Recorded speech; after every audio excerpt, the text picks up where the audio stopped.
ocean waves and try to come to life. Don't let go. And welcome back, everybody, to game number 2 between Wheelwreck While Whistling and eHug. I'm EGAD. Going to be joining me here is Skim, as well as Motpax for stats. So, after the last game, eHug looking very strong. Yawar carrying through with the Juggernaut, who pretty much just got whatever he wanted. And really well played by them. Solid control across the map, and just a swift push to the base ended it out. That Infinity Puck. Yeah, Infinity Puck, pretty funny. So strong. I mean, he was also sort of like, I suppose, lucky a bit with his runes. Like, he got really good ganking runes, you know, like getting an invis, getting 2 haste early on. It's really strong because if you actually get like something like an illusion rune, you can't actually go ganking at all. But he also made use of those runes, which is really important. So, interesting to see what he's going to do this time around, because I feel like if they give him another one of these like sort of like playmakers, they're going to have a really good time again, because they didn't really respond too well for that, I feel. Yeah, they just had the Medusa to just kind of sit and farm, and then Infinity was like, I'm going to go top and gank Earthshaker. Goodbye. And it didn't really matter how much farm the Medusa got, because Yawar was already, you know, a couple thousand gold ahead anyway. So bans flying out through the Axe, the Clockwork, the Sniper, and I'm expecting a Troll ban, but who knows? Well, if there is a troll ban, that leaves the SF, which I believe was banned last time around in the first phase, so we're going to have probably either troll or SF here, because both of them are really popular right now. Or you leave both of them open and give them the option of picking one, and you get the other. Who knows? It's true, actually. You could always just leave open, or just ban away like an Earthshaker or something. And maybe there's a chance you snag both Troll and SF. Albeit that's a pretty greedy combo, but it works. But there's a Lion ban. And what's Wheel going to choose? It's the 50-50. SF or Troll. What are you going to do? If they're even going to pick one of those. True. Like, you never know. You never know. They may value something like the Earthshaker more, just because it's such a good support. I don't know. VS? Or the VS, obviously, yeah. Oh, and there's Batrider too. That was what was banned. So the Batrider sets up for a lot of already good gank potential with the Blink, and then you last sell yourselves back in. Pairing that with, what would be good to pair with that? There's a lot. Batrider's not one of these heroes that you need to pair up with. Like, you don't need to pick a combo specifically for the Batrider, especially since Wheel has the Avenge, so technically you kind of have to be aware of the fact that Avenge can like disengage these sort of initiations from the Batrider just with a swap. And there it is, the SF. Not bad at all, giving themselves a strong mid lane, and there's the Troll in response from Wheel. So they get the aura, they get the minus of armor, they get battle trance, and a crap ton of attack speed. So definitely a favorable combo there. But the SF Batrider can never count it out. If SF goes for the Yules, blow people up with the Requiem. eHug has to be very, very mindful of that Roshan pit, just because Venge and Troll take him so easily. Like 10 minutes in, you can probably take Rosh if you want to, depending on, you know, the situation of the map. So Team eHug need to play very carefully around the map. It's kind of not crazy, but it's kind of weird to see both Batrider and Shadow Fiend in the game, just because, especially on the Radiant side, when you're playing a Shadow Fiend, you kind of want those 2 camps in the on the west, you know, like the 2 big camps, which I suppose the 1 big and medium camp, just to flash farm. But usually as a Batrider, you also want those camps to farm up. So I don't know. They don't have necessarily the best synergy in that regard, but again, depending on how the map pans out, they may not even need those camps. We'll see. I mean, they just banned away Slardar and Storm Spear from the Wheel side, and then they take away the Queen of Pain and the Witch Doctor. So I'm not sure where Wheel would ban Slardar, when it would fit really well with their combo, but obviously eHug, the aura from Shadow Fiend, the minus armor aura would be really nice with the amplified damage, and now Earthshaker's picked up. Alright, that's a good Blink carrier, and solid initiation and disengage. Earthshaker, actually, like, you know, earlier when I said that you don't need to pair up Batrider with a hero, you can definitely. Like, Earthshaker and Jakira are probably 2 very popular support heroes to combo with the Batrider, just because if you do less of somebody and force staff yourself back, you just, you know, cut off the path to the enemies with a fissure. Like if somebody wants to come in, you just block him, and you can easily just kill off that one dude you have, and then it's quickly 5v4. So it's a good hero to pick up. Generally, just as we pointed out earlier, it's just generally a good support. Yep. I'm expecting Wheel to probably pick up the mid lane to go against Shadow Fiend. A Zeus wouldn't be too uncommon, seeing as that the Queen of Pain and the Storm are banned, but who knows? This troll could be playing mid as well for Agni. Zeus could be really good. Just also like to make sure that you sort of like interrupt the initiation from the Bad Rider. If you manage to cancel that blink, that would be huge. They could also set up for a Dro. You know, they're still all ranged. They can be. Oh, Nyx. Whoa. I haven't seen you in quite a while. Interesting. Vendetta. I guess Mana Burn. Not bad. I guess, yeah, and I guess the Carapace is also good against the Bad Rider. You know, you just Carapace, walk into the fire, stun him up. Or if the SF has early Yules and no BKB, you just drop a Carapace right there and he's stunned up. Yeah. It's an interesting pick for sure. I'm not sure if they needed to pick it up this early, though. Like, I don't think eHug would have banned it out. And, I mean, I guess they have a plan, or I guess they were like, hey guys, I don't know what to pick just yet, so let's just pick the Nyx. I don't know. But that's more than likely what would have happened there, but Skywrath Mage for eHug gives him solid silence and some good damage to put on top of that lasso. Although eHug, it's kind of food for Nyx. For sure, definitely. But at the same time, like if you get a good silence on him up, you can also easily burst him down. So it's sort of like, you know, you can kill me, I can kill you, this sort of situation. So what are they going to go for next? I'm feeling that the Nyx is going to be support, so looking for a solid offlane. The Clockwork is not available, unfortunately. Tidehunter did have a pretty good showing in the last set, so wouldn't be surprised to see it again. Although picking up a solid offlane that fares well with Battle Trance is another big thing that could work out here. I think a Tidehunter would honestly be good. Like if Bad Rider jumps wheel and he picks off a hero, you just follow it up with a Ravage, you know, and just basically negate the whole initiation. So it could be a good pickup, but as you pointed out, maybe you want to pick up something that sort of benefits from the Battle Trance. I don't know. Also, I'm not sure if Nyx is going to be a support. I feel like this hero is so... He needs to be offlane? Yeah, maybe. Like, you sort of need items on him and levels. I don't think if he's going to do too well in the support. He also has, like, he's melee, obviously, and you have a Vengeful who has really short range, so it's not the best support duo. Okay. He does have a good stun and some mana bird for harass, but we'll see. We'll see where he goes. I'm saying support, you're saying offlane, and with the Spirit Breaker pickup, looks like it'll be offlane, as the Spirit Breaker will be looking to roam around with these chargers and go with the Vengeful Spirit. So, that's interesting. At the same time, they could also run the Spirit Breaker like on offlane. Like technically, Will can do anything at this point. 2-1-2. Like, they can, yeah, maybe. You never know. It wouldn't be too bad. You find some good damage in Skywrath Mage earlier on, and that tri lane gets really messed up. So it also pairs phenomenally with Battle Trance. You try to get those bashes. I'm interested what build he's going to go for. Is he going to go for max charge, max bash? I'm feeling the max bash. Nether Strike is going to be pretty tough to deal with too for the Shadow Fiend, as well as the Bat Rider. He pulls someone in, you just bash him back, and you're good to go. So the Razor gets banned away. Next ban will be the Juggernaut, and Yawar going for Lycan. Swift pick, insta-lock.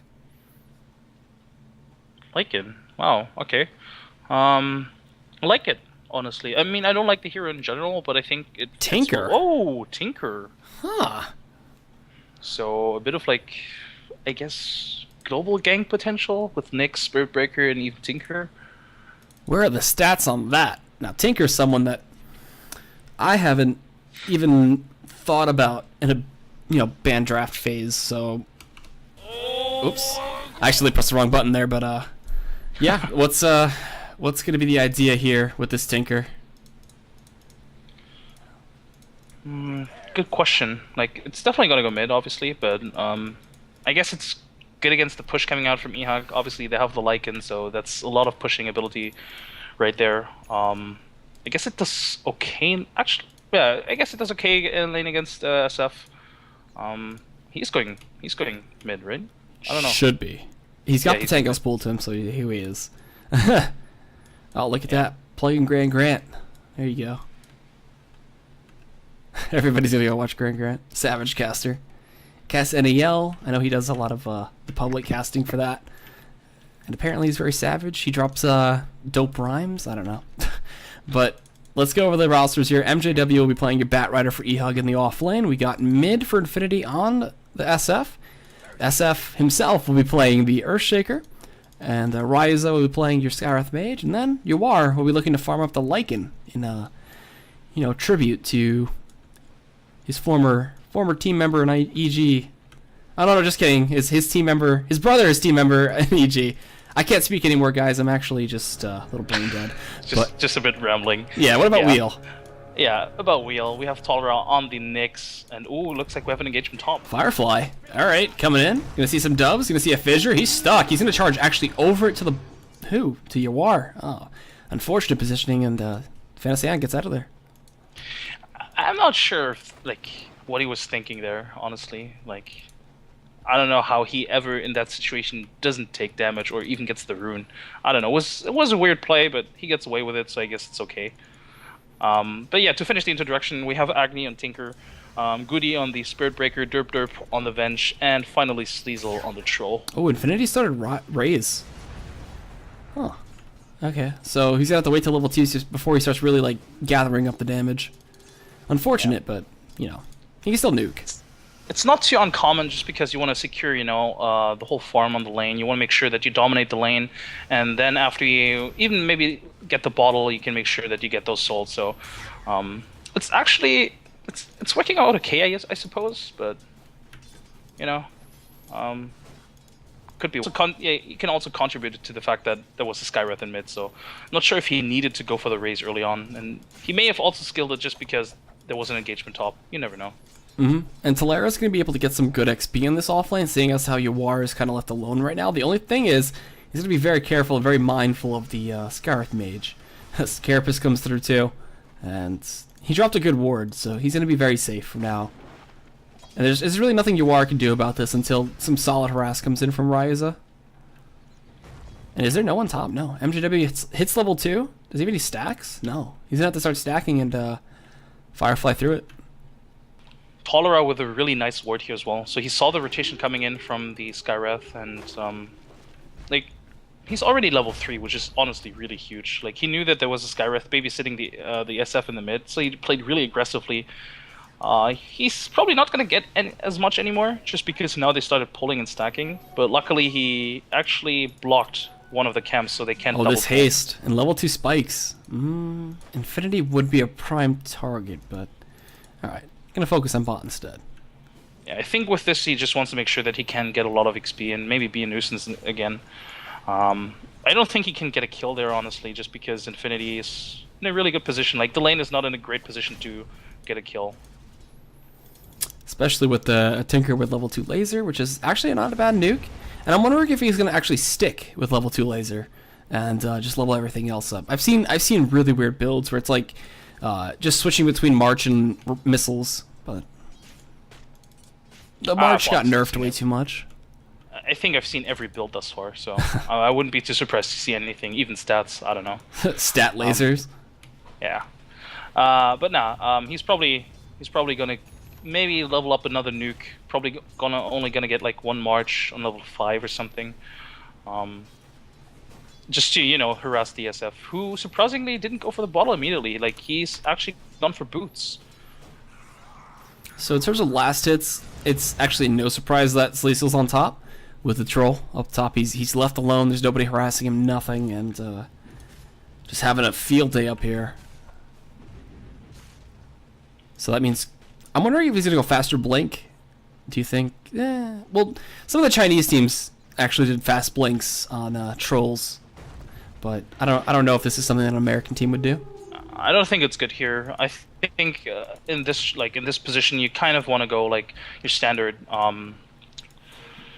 build with the Yasha, maybe a Helm of the Dominator, just to make sure that you can secure an early Rosh. And mid lane, they're gonna go for a kill here. And this is gonna be an easy one as well. Slow, can they get the courier too? No. Fireflying in front, slowing him out. He's dead. There is the Firefly for the kill. Medium raise coming out as well, and all right, first blood over to eHug again. Second game they've done it. Actually, quite interesting to see that SF, he was dominating the lane even though he didn't go for the bottle. Even though Tinker went for a really aggressive build with like the laser and the rockets, you know, trying to harass Infinity, Infinity was able to, you know, keep the lane dominance without bottle, and now he has the bottle, so it should be even better for him. And Agni, in a rough position. He doesn't have a lane ward at all, so technically they could rotate again soon. And speaking of rotations, we got Fanasoyan as well as Derp heading towards his bot lane. And if they can kill off Yawar, that'd be a pretty big kill. The only thing is Talera has no mana. So he's got stick charges to kind of regain that a bit, but will we see Yawar actually extend too far up? It shows that Yawar is also quite tanky. Like, he has a stout shield, 6 or 570 HP, so I don't know. It's gonna be rough. There it is. They're gonna go for it anyway. Charge. Oh, and the wave actually misses. That's a lot of damage that could be put in with that minus armor. They get the stun up. Magic Missile comes through as well, and they need a bash. Fanasoyan, can he get it? Nope, doesn't matter. Derp gets the last right click out. Talera silenced up. Need one more set of dubs for the kill. Or one auto attack carapace comes in. The dubs are going to chase him afterwards. And goodbye, Mr. Bug. Boom. There it is for the kill. Although Ryza falls in the end as well. And it's a 2-for-1. And we'll come out very far there. That was a really good gank for them. Definitely a good trade. And if the wave had hit, as you pointed out, like if it had hit, it probably would have gotten a kill without trading the Nyx. But just because Yawar was so tanky, they had to like spend more time, or waste more time, I should say. And ooh, Infinity playing a bit aggressive mid here, and yeah, no reason not Agnes, to. He has a rough time here. So there's the 2 points in March. That'll help out a little bit with the dives that are potentially going to come his way, and you know, just help out his farming just a bit. And Sleesel, man, topping the last hits and eyes, 45 and 8, and is he already level 6? Yeah, he is. He could really just chip away at this tower if he wanted to.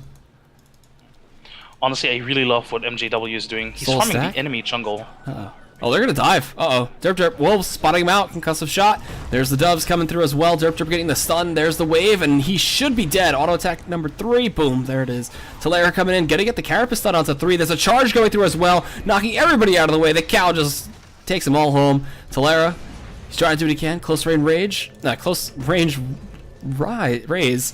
And Fanasoyan can't chase any further. He kind of overextended, and the doves are going to kill him off. Goodbye. Boom. And in the meantime, Talera gets out just barely, and that's a 1 for 3? They lost 3 there from the wheel side, I believe. Yeah, the Vengeful Spirit died before. And I mean, the Earthshaker only died to neutral, so it was basically 0-3 trade, or like a 3-0 trade. It was honestly like they need more vision. Like, they have one ward on the top lane, and like, what are they protecting on the top lane? They need to protect this Tinker, and there it is, one ward coming out. This is so rough for them. Yep. And Sleesel did find the tier 1 though. Like, this is the definition of uninhibited troll farm. Like, phase boots, 1300 more gold, 1400 more gold, excuse me, and Ring of Aquila. So he's well on his way. Vlad's finished up though for the Lycan, and we gotta keep an eye out for when Yawar wants to go for this early Roche. Yeah, this is actually a really interesting game, just because both teams kind of can and want to secure an early Roche. Like, you have Lycan on the Radiant side, and on the other side you have like Venge and Troll, so it's going to be interesting to see who can actually sneak in first, and I think it's going to be up to eHug to secure it, because if they pick up the early Blink on MJW, which he's going to have in like 70 gold, if they pick off like 1 or 2 heroes, they can just easily take Roche, whereas like Wheel, can they actually get a pick off? With Vendetta, maybe, and Charge to catch him off guard with Nether Strike, it's possible, but it's very hard for them to execute that. Yeah, that's like the issue with Spirit Breaker, right? Like, you sort of like need to set up really early on. You can't just say like, oh hey, we can get this kill in 5 seconds. No, you have to charge and then say, okay, you know, this charge has to hit. And he has to be either in a really good position, or you have to like set it up really early on. It's really awkward, and he's still not level 6 yet, so there's a lot of damage missing, and well, it doesn't really look like he's gonna get level 6 too soon. He's 5.5, I guess. Yeah. So this game not looking too good for Wheel, although they have the Trolls, so never count out a team with a Troll. And, you know, net worth wise, we got eHug on top, no surprise, 1500 plus. XP wise, same story, so eHug just really taking charge. And a stack of Ancients going down to Sleesel too. He's got the Helmet of the Dominator, and next should be BKB. I mean, if he goes anything other than that, I don't know. I don't know what would be the option. And a stat was thrown up before from Motpax about Tolera, who has a 3-1 win ratio, so it's not too bad here on his Nyx. I'm glad that this Tinker has decided now to move into the jungle. Honestly, like I think he spent too much time in the lane, but at the same time he wanted to wait, I suppose, until his March is on a decent level before he goes into the jungle. He's still very far off of his Boots of Travel, but if he's lucky and the Radiant side doesn't contest him too much, he can probably get it in, like, I suppose, 13 minutes. Okay. So level 6 now required for the Spirit Breaker, and a 4-man, or 5-man actually, going down bot, taking up this tier 1, no problem. Does free up the mid lane. Tolera's going to start whacking away with that with his little bug claws. They fortify as well, but they're just going for tier 2. Why not? All 5 of them are there, and they feel confident that they can't be fought. MJW too hasn't shown off his Blink Dagger yet. They also have the mech, so if they want to, they can sustain every push if they, they need to. And they do have the Troll ult to sort of like, I guess, counter push or like trade, but they're barely getting this tier 1 mid. And with the TPs coming in, they're not even getting this tier 1, so it's gonna be just 2 towers for nothing. Alright, so still on top of net worth though is Sleesel. Right behind him is the Shadow Fiend and the Lycan. And Roshan, 10 minutes in. Gotta see who's gonna look to go for it. Both teams can take it now, but eHug is in such a good position because they just eliminated 2 really important towers for the Dire side when trying to contest Roche, so... Well, I think they're just gonna wait, get maybe 1 pick off, and then go for Roche. Maybe even push out the tier 1 mid if they want to go play it really safe. But yeah, I like this from Lycan. He keeps tabs on Roche just with his wolves, scouts out the enemies, and just finding Tolera here right now gives him so much information. He should know what the pathing that those wolves are on him. Uh-oh, we got a lasso coming in. It hits a creep! The creep is gonna go down! Oh god, Infinity kills the creep! 50 golds! What a swing! Such BM from MJW, you know, he's like, I could have killed you, dude, but, you know, I chose not to. I spared you this time. Concussive shot coming in. Sleesel silenced up. There's a charge onto Infinity. Actually, it's not Ryo's. Yawar transformed up. He's going to chase out a Fanasoyon. Infinity, though, in the back, stuck by himself. Pops the mech. No Requiem of Souls just yet. Fanasoyon turning out to Ryo's. He's doing what he can. The heal coming in. And Ryu able to stay alive thanks to his magic wand. And that's a 1 for none. On the back of a misplaced lasso. Yeah. Honestly, I think Goody played that out pretty poorly. Like, he used his ult on the Skywrath instead of the Shadow Fiend. I think if he had stacked his ult on top of the Shadow Fiend, they may have been able to kill, but I don't know. I guess he was like, oh, the Skywrath, he's so low, he's so weak, and, you know. Roche. Yeah, Roche. With the Alpha Wolf. Smart move by Sleesel. Sadly, the Radiant side doesn't have vision over it. I think if they had, they would easily contest this. Yeah, they have no problem contesting this, so... Looks like Sleesel will be the one to first contest this Roshan and get this Aegis. The question is anybody a scout? No? Nobody's close? Infinity even with the DD. We'll see that Roche has fallen. Boosted travel picked up by the Tinker, and a good little, swing of momentum coming in from the side of Wheel. We got the spikes over the wall as well. There's the slow coming in from the Troll, and a simple little axe toss is enough to kill off the Skywrath Mage. So a big kill for him. That was really good. And this Tinker luckily has been untouched for like the past, I don't know, 2 or 3 minutes. And as I said, 30 minutes boost of travel, so he's catching up quite nicely. He's still a bit behind, obviously, in net worth, but it's a Tinker, he can just catch up quite easily. Yep, and now we'll see him do the flash farming TP all over the map kind of thing. Running right by each other was SF and Fanasoyon, who does have his urn, and normally after this you see a Mask of Madness, no? Nah. I mean, is he going for carry-ish? Go for like 4 position?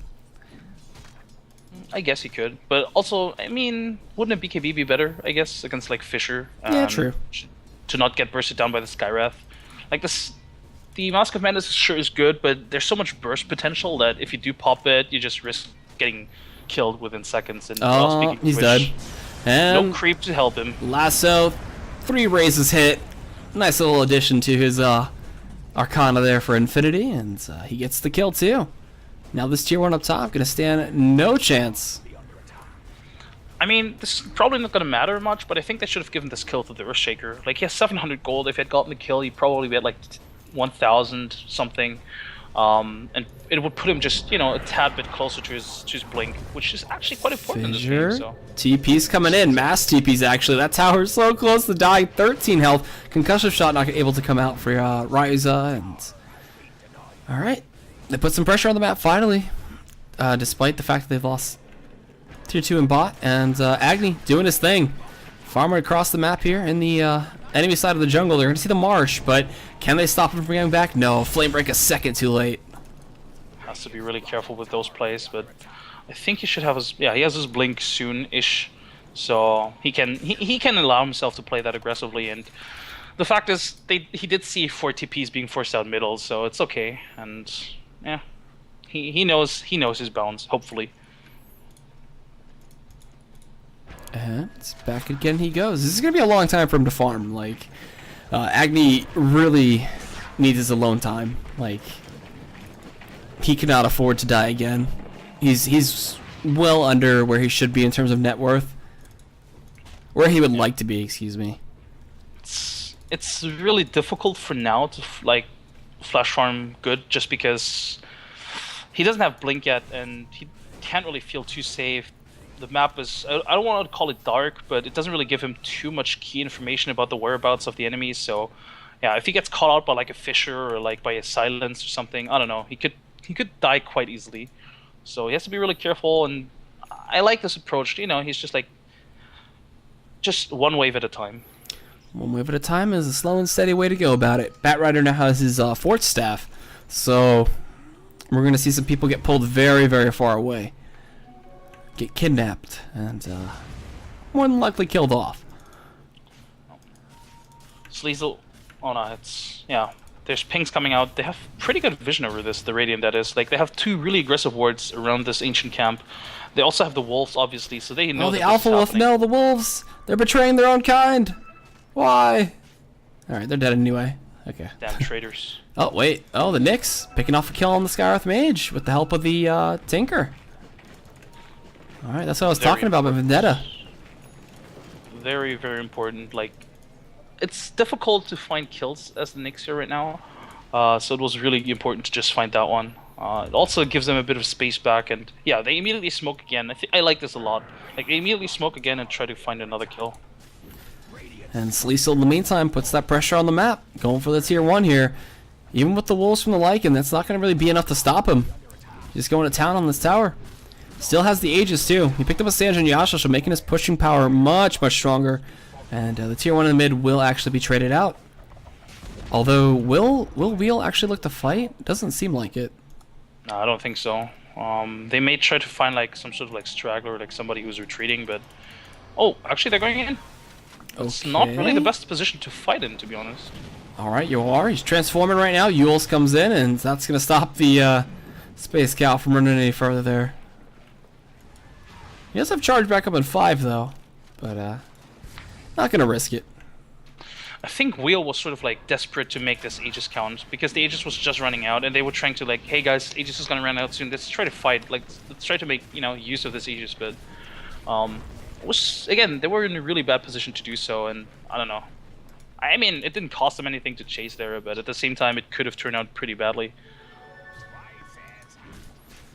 So it kind of seems like Wheel is just really enjoying the jungle right now, and Sleazel gonna be coming up top onto Yawar with the help of this charge. They know he has no ultimate, and charging in. Another strike should be coming out, gonna knock him back, try to bash lock him up, and he's dead. A free and easy kill for Sleazel on an overextended Lycan. Damn, really, like, so much bash, so much damage coming out, and Yawar, he can't really afford to be out there like that, to be honest. They don't have good vision at all on the map. He has no idea where his enemies are, and quite frankly, they have pretty good lockdown with the Nyx, with the Vengeful Spirit. So he has to play a bit more careful. And it looks like Blade Mail is gonna come out from Fanasoyon. So he's got the broadsword, he's got the chainmail, he's ready to tank Mystic Flare or whatever else is thrown his way. Yeah, it makes sense. Like, there's a lot of like damage here and there with the Firefly, obviously. Like, Skywrath is always going to throw at stuff. There's going to be raises and stuff. So why not throw a bit of damage back? Why Also, not the armor's indeed? pretty nice. Yeah, the armor's gonna help him out the most here, seeing as to how, you know, the aura from the SF is a big deal. What else? Blink Speaking of dagger. armor, Ooh. Sleazel picks up a Frost Mage. Oh, geez, ice armor now too. That's pretty annoying. It's like your own little personal lich. Although it's not as good. It's only 8 armor, but it's not too bad. Looks funnier than a Lich as well. Well, I guess it's half of an ogre magi. Mixed with like a little bit of twin-headed dragon, if it was the frost one. But we'll see if they use that ice armor. He's currently farming ancient, so where is he working to? Is Scotty? He's got an ultimate orb, so that seems to be the route for him. Gem from MJW. I like this a lot because they realized that there was a lot of, you know, vision coming out from the Dire side because they found a few crucial ganks. It just secures a lot of map control and makes sure that if they see the Nyx coming in and they want to play aggressive now, I think they gave a bit too much space to wheel, and they're going to try to push out all those tier 2s left, or both tier 2s left, and maybe try to gain a bit of map control over the enemy jungle. So this gem is going to help a lot. The thing is, though, they can't risk losing it. If they lose this gem, that's going to be absolutely a nightmare story for them. 2 minutes left on yeah, Roche, for sure. too. Uh-oh. Down bot, they're putting their own pressure down here. Sleazel's leading the charge. And he does have Battle Trance, so going to pop that one out and just go straight for this tier 2. In terms of Glyph, it is available. So are they going to do anything about it? TPing in. Echo Slam comes through. Fissure as well. That doesn't stop the TP of Agni, though, so he makes it into this fight. We're going to see Cecil doing a ton of damage here. Infinity gets lit up as well. He's going to take the brunt of this. The missiles come through. The laser as well. Agni just destroying them. Getting the last auto, too. The gem is on the deck. Yawar snags that one back up, and that's a quick 3-for-1, losing 2 major players in MJW and Infinity. Honestly, them not killing, like, the Urshika not killing the troll where Tinker was TPing onto, that was so huge. Because Tinker was able to spam at least 2 sets of rockets, all the, like, much of the machines, laser. So, yeah, not a good fight for eHug. They weren't really in a position at all. Like, they came in 1 after 1. Like, really bad position for them, and they shouldn't have taken that fight. And with this puts Wheel back in the game. Like, look at that. Look at Sleazel's farm. Net worth, too. It's a big roller coaster ride. Dip straight on down. 2,000 plus gold for Wheel. And, oh wow, almost 8,000 XP in their favor. Yeah, like, unlike eHug, Wheel has been sort of like splitting the farm almost equally on most heroes, and they've been making the most out of the bit of map they had, so it's pretty good. This is only the 10th time, wow, that Shadow Fiend has picked up a mech or Yules. Well, combined, picking up a mech and a Yules. This is only the 10th time out of 300 games. Wow. Small percentage there. Yeah, a lot of people just like to go, well, one like, of the order, one of the other. Yeah, exactly. And whenever they go Yols, they sort of like think that like after the Yols, you sort of like lack damage as well, and you're still not that tanky, and you just go back for the BKB, you know. But I think I like both just because the Yol sort of like makes it possible to sustain all the mana you use for the mech. So I think it sort of like complements each other in that way. But at the same time, you lack a lot of physical damage when you go both. So. I think that's why you don't really necessarily go both, because that delays a lot of your damage. And the BKB, of course, which, if he had that in the last fight, that would have been a completely different story. Oh boy, so... where are we going, Sleazel? He's taking us on a ride. He picked up his whole Scotty now. Killing him is going to be actually a nightmare. He's also still got the Alpha Wolf, too. So, he gets that extra bit of damage in the fights, and... Where else are eHug going to go? What do they got to do, man?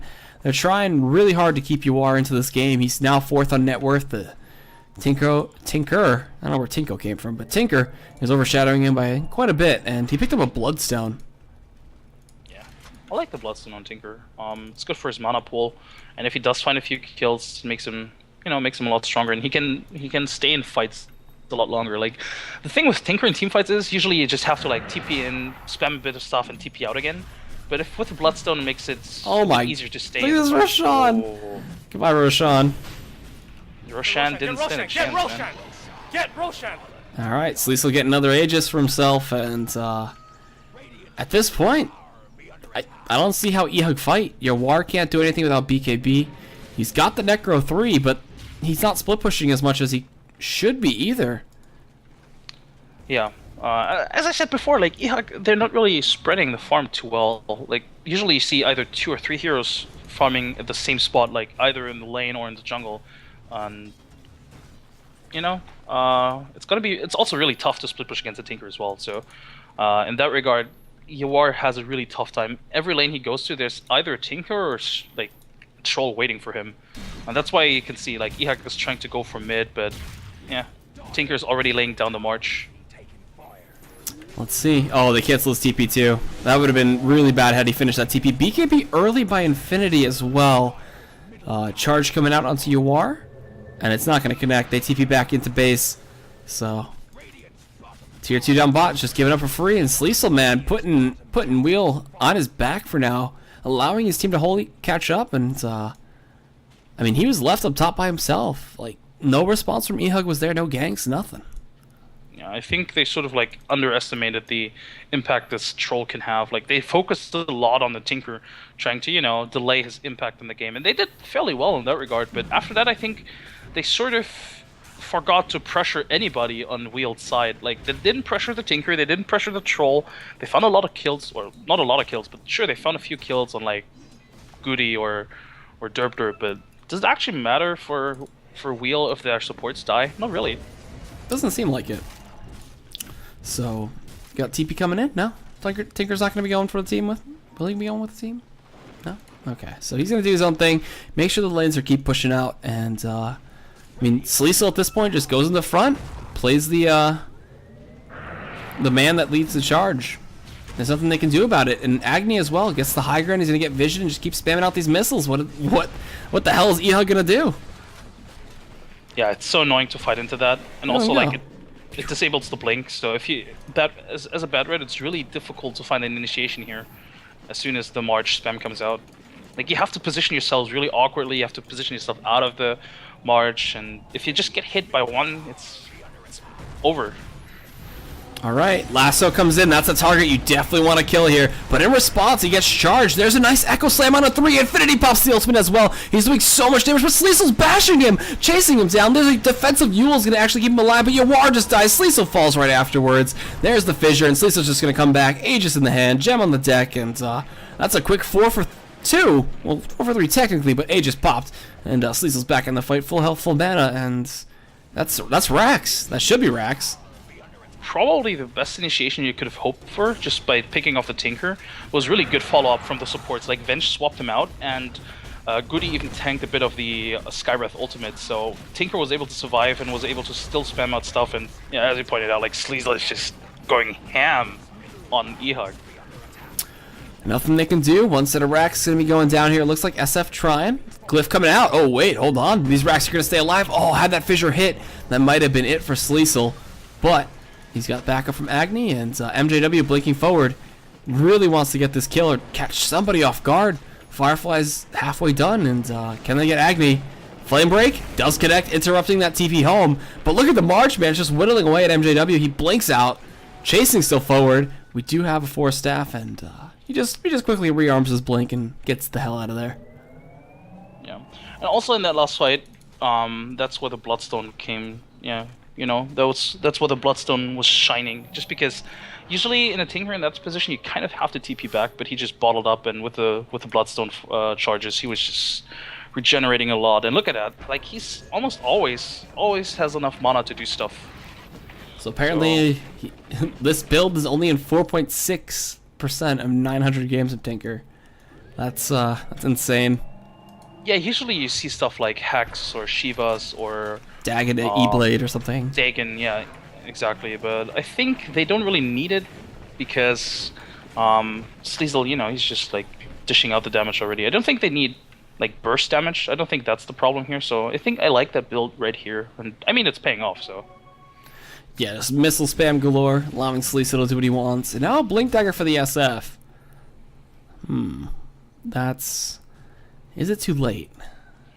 The thing is, it's yet another item that actually doesn't contribute at all to his damage. No like, stats, look at that. Nothing, yeah.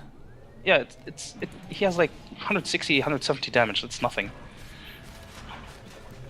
So Tolera's been deaded up. They're ready to go here. No glyph. They know this. Lasso comes in through the BKB of Sleesel. Carapace into the flames and a swap back. Coming out. Sleesel just leading the charge again. BKB going through. Just rips MWL and MJW a new one. And then they just take out, it looks like the Earthshaker. Can they get this kill? Panasoyan, he's able to do it and get himself out of there. You are too. He doesn't look like he's doing much in this wolf form. He's going to chase down one. Finds one with the far raise. And that's a 2-for-1. They killed off the Tinker, surprisingly enough. It was a suicide though with the Bloodstone, so they didn't actually get any gold out of that. But once again, actually pretty well played from. Oh, they're going back in. It's done. Yeah, nice knock up there by Tolera onto 3. Sleesel looks unstoppable. Get a chase down into Infinity. Nothing he can do here. And at this point, I think you just call GG and get ready for a third game. How do they defend against this? This is way too big of a troll. Yeah, 20 seconds for Troll's ult, and yeah, there it is. GG's called. It was so well played from Wheels. Honestly, that bottom fight where eHug went in 1 by 1, lost them the game. And possibly also the item choices from the SF because, well, I think there's a reason for the stats, or for the fact that not always you see like Yolts and Mac together, and I think, you know, you could see why, because he actually doesn't deal any damage whatsoever. Alright, so we're going to head into a game 3 between eHug and Wheel. I'm EGAD, joining me here is Skim, as well as MottPax. You can find us on Twitter at EGADCasts, at SkimGaming, and at MottPax. Yeah, one more game and we're done for the North American stuff tonight. There's going to be another day tomorrow. I'll be doing that, as well as on Saturday, I believe. So, plenty of SLTV action to come your way, and we'll be back with Game 3. Enjoy the music, and we'll see you soon.